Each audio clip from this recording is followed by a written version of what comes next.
Okay, kids, so now I'm going to take you to the actual reading of an excerpt, which means a portion taken out of a bigger piece of writing that Frederick Douglass wrote. In here will be the word epoch, E-P-O-C-H, and it's actually at the bottom of the page, so you can maybe scan down and see that. And it tells us at the footnote that an epoch is a noteworthy period of time. So this time with Mr. Covey, who is not his first slave owner, it's sort of a sub-slave owner, something happened in that time that was incredibly important to Frederick Douglass and very noteworthy. It changed the course of how he was thinking about his life. Okay. So this part of the battle with Mr. Covey stands out huge in Douglass's mind in how he would be in life. Okay, so as the story unrolls, you'll see what that's more about. Okay, so the battle with Mr. Covey, from the autobiography of Frederick Douglass. I have already intimated that my condition was much worse during the first 6 months of my stay at Mr. Covey's than in the last 6. The circumstances leading to the change in Mr. Covey's course towards me form an epoch in my humble history. You have heard how a man was made a slave. You shall hear how a slave was made a man. On one of the hottest days of the month of August, 1833, Bill Smith, William Hughes, a slave named Eli, and myself were engaged in fanning wheat. Hughes was clearing the fanned wheat from before the fan. Eli was turning, Smith was feeding, and I was carrying wheat to the fan. The work was simple, requiring strength rather than intellect, yet to one entirely unused to such work, it came very hard. About 3 o'clock of that day, I broke down. My strength failed me. I was seized with a violent aching of the head, attended with an extreme dizziness. I trembled in every limb. Finding that I was coming, I nerved myself up, feeling it would never do to stop work. I stood as long as I could, staggered to the hopper with grain. When I could stand no longer, I fell, and felt as if held down by an immense weight. The fan, of course, stopped. Everyone had his own work to do, and no one could do the work of the other and have his own go on at the same time. Mr. Covey was at the house, about 100 yards from the treading yard where we were fanning. On hearing the fan stop, he left immediately and came to the spot where we were.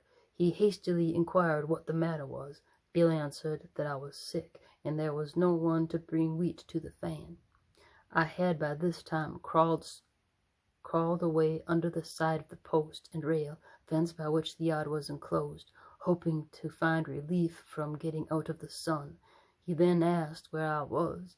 He was told by one of the work hands.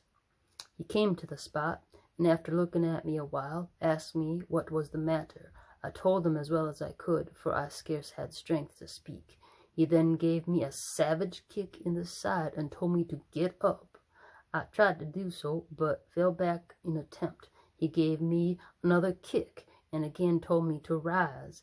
I again tried and succeeded by gaining my feet, but stooping to get to the tub with which I was feeding the fan, I again staggered and fell. While down in this situation, Mr. Covey took up a hickory with which Hughes had been striking off the half-brushed measure, and with it gave me a heavy blow upon the head, making a large wound, and the blood ran freely, and with this again told me to get up. I made no effort to comply, having now made up my mind to let him do his worst. In a short time after receiving this blow, my head grew better. Mr. Covey had now left me to my fate.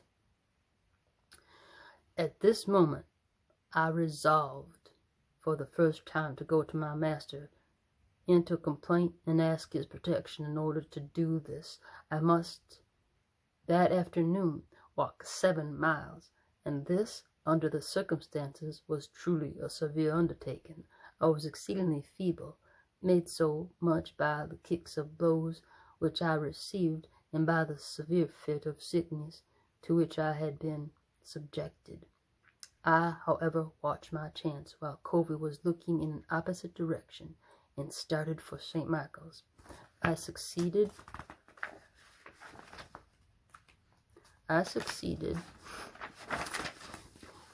in getting a considerable distance on my way to the woods when Covey discovered me and called after me to come back, threatening what he would do if I did not come. I disregarded both his calls and his threats, and made my way to the woods as fast as my feeble state would allow, and thinking I might be overwhelmed by him if I kept the road, I walked through the woods, keeping far enough from the road to avoid detection, and near enough to prevent losing my way.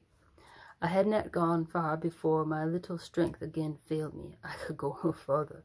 I fell down and lay for a considerable time.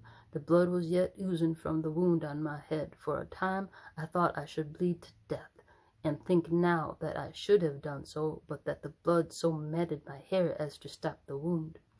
After lying there about 3/4 of an hour, I nerved up again, and started on my way through the bogs and briars, barefooted and bareheaded, tearing my feet sometimes at nearly every step, and after a journey of about 7 miles, occupying some 5 hours to perform it, I arrived at Master's store.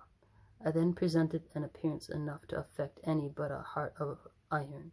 From the crown of my head to my feet, I was covered with blood. My hair was all clotted with dust and blood. My shirt was stiff with blood. My legs and feet were torn in sundry places with briars and thorns, and were also covered with blood.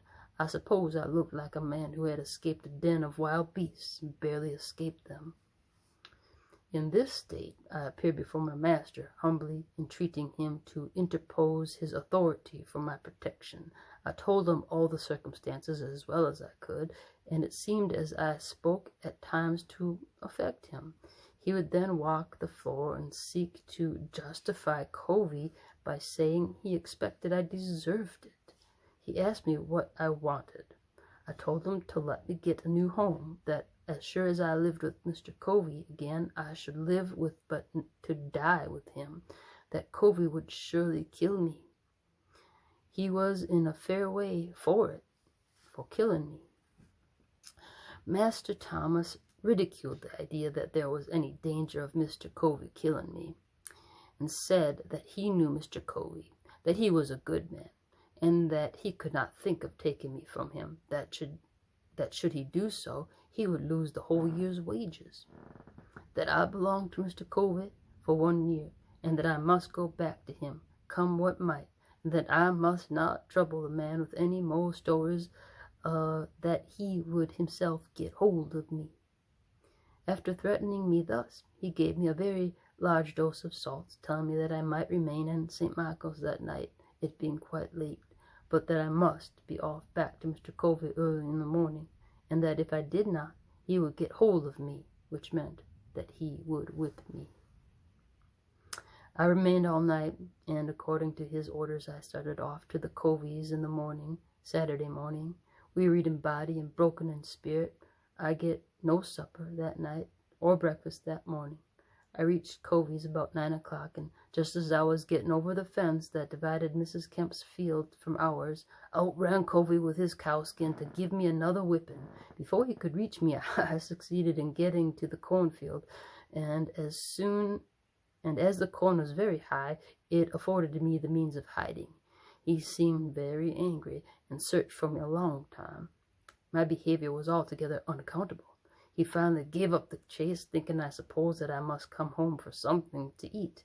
He would give himself no further trouble in looking for me. I spent that day mostly in the woods, having the alternative before me, to go home and be whipped to death, or to stay in the woods and be starved to death. That night I fell in with Sandy Jenkins, a slave with whom I have somewhat acquainted. Sandy had a free wife who lived about 4 miles from Mr. Covey's, and it being Saturday,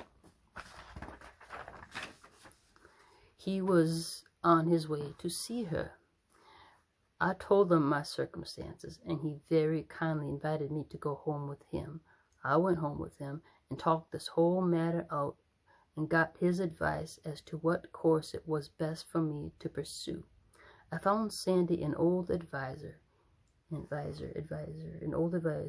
someone who can offer good advice. He told me with great solemnity, great seriousness, I must go back to Covey, but that before I went I must go with him into another part of the woods where there was a certain root, which, if I would take some of it with me, carrying it always on my right side, would render it impossible for Mr. Covey or any other white man to whip me. So a bit of superstition there that this particular root would protect him from getting whipped if he kept it on the right side of his body. He said he carried it for years, and since he had done so, he had never received a blow and never expected to while he carried it.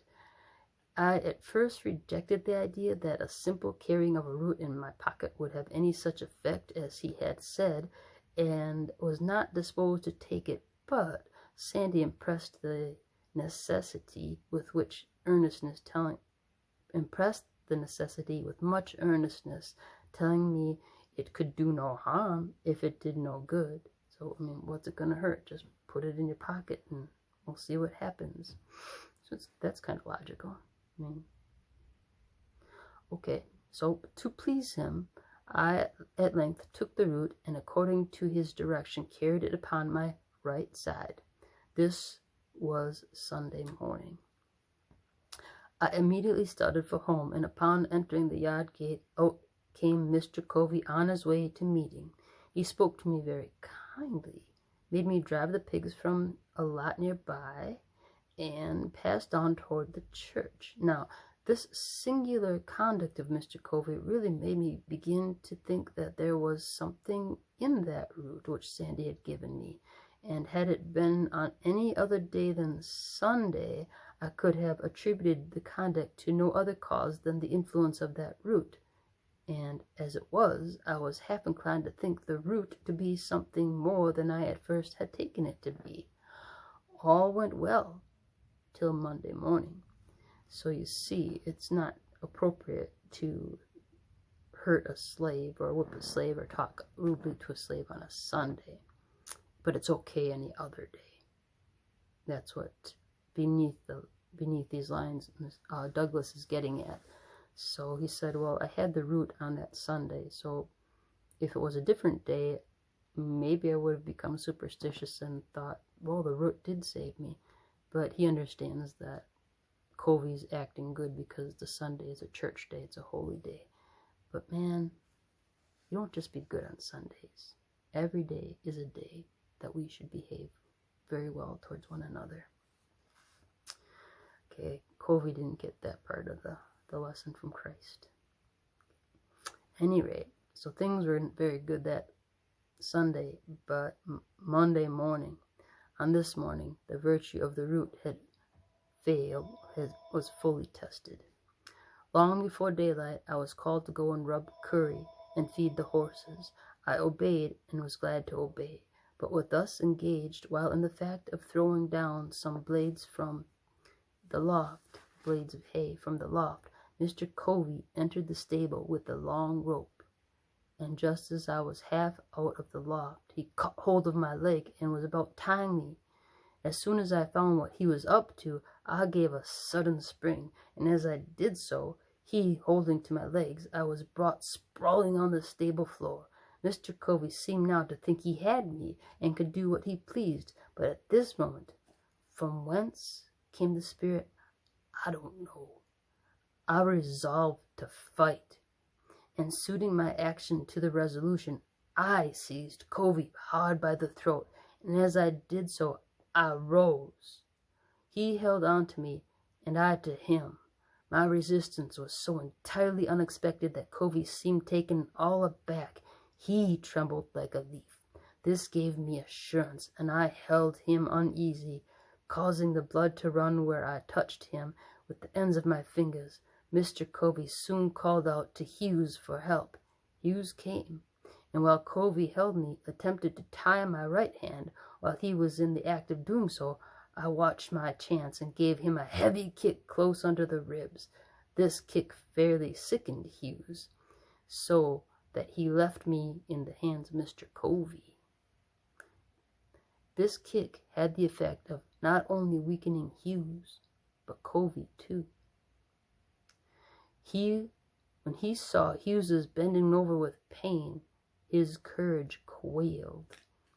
His courage, number 4 by quailed, the 4 on the bottom faltered. So Mr. Covey's courage quailed, faltered. He asked me if I meant to persist in resistance. I told him I did, come what might. I did, come what might, that he had used me like a brute for 6 months, and that I was determined to be used so no longer. With that, he strove to drag me to a stick that was lying just out of the stable door. He meant to knock me down. But just as he was leaning over to get that stick, I seized him with both hands by his collar and brought him by a sudden snatch to the ground. By this time, Bill came. Covey called upon him for assistance. Bill wanted to know what he could do. Covey said, "Take hold of him, take hold of him." Bill said his master hired him out to work and not to help to whip me, so he left. Covey and myself to fight our own battle. We were at it for nearly 2 hours. Covey at length let me go, puffing and blowing at a great rate, saying that if I had not resisted, he would not have whipped me half so much. The truth was that he had not whipped me at all.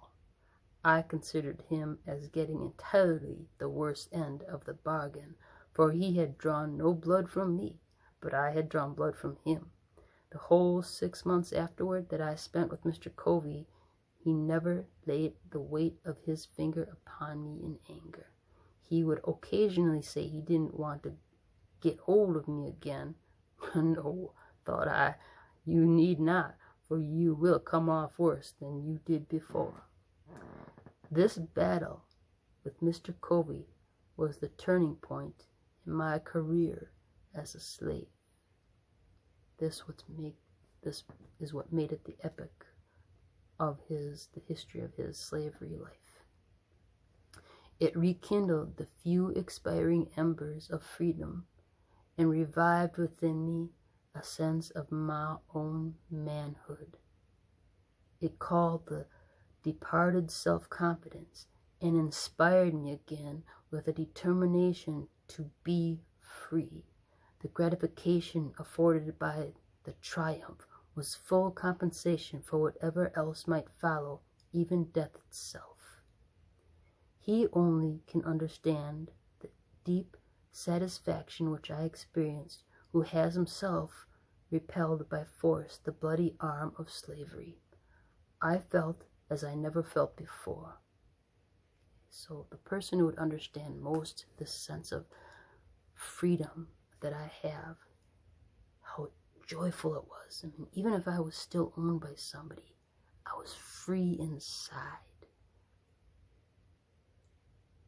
And the person who could understand that would have to have been somebody who had risen up against slavery, who was a slave. So no matter how he was bound physically, through rising up, through fighting because he wanted freedom, he knew he had reached a level of freedom that could never be taken away, the freedom in his mind. So that's the intelligence that he's nurtured. So he only can understand the deep satisfaction which I experienced, who has himself repelled by the force of bloody arm of slavery. I felt as I never felt before.